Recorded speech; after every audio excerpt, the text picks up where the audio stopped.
मे एंडिंगपर्यंत काढला जाईल. मुंबई IITनं पावसाळ्याच्या नियोजनासाठी एक खास प्लॅन तयार केला असून येत्या 2 महिन्यांमध्ये हा अहवाल तयार होईल आणि त्यानंतर यंदाच्या पावसाळ्यात आम्ही मुंबईची तुंबई होऊ देणार नाही अशी हमी मुंबई भाजप अध्यक्ष अमित साटम यांनी आज दिली. मुंबईतले आमदार, नगरसेवक आणि महामंत्र्यांची म्हणजे भाजपचे आमदार, नगरसेवक आणि महामंत्र्यांची आज दादरच्या वसंत स्मृती कार्यालयात बैठक बोलवण्यात आली होती. त्यानंतर बोलताना अमित साटम यांनी मुंबई संदर्भातल्या विविध मुद्द्यांवर माहिती दिली.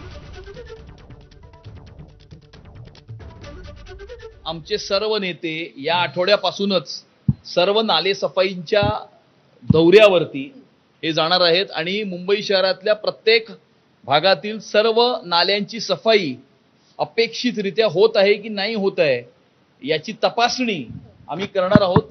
याच दौऱ्याचा भाग म्हणून पहिला दौरा हा 9 मेला शुक्रवारी सकाळी पश्चिम उपनगरांमध्ये मुंबई शहराचे उपनगराचे पालकमंत्री आशिष शेलारजी आणि मी स्वतः आणि महानगरपालिकेचे सभागृह नेते गणेश कणकर असे आम्ही तिघही या संदर्भामध्ये या दौऱ्याची सुरुवात करणार आहोत.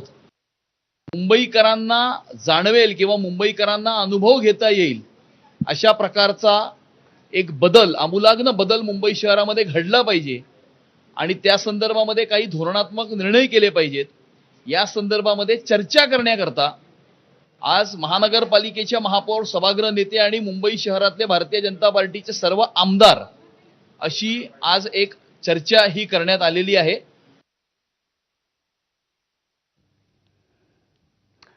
मंडळी, देवाची करणी आणि नारळात पाणी अशी मराठीत म्हण आहे, पण भिवंडीत आंब्या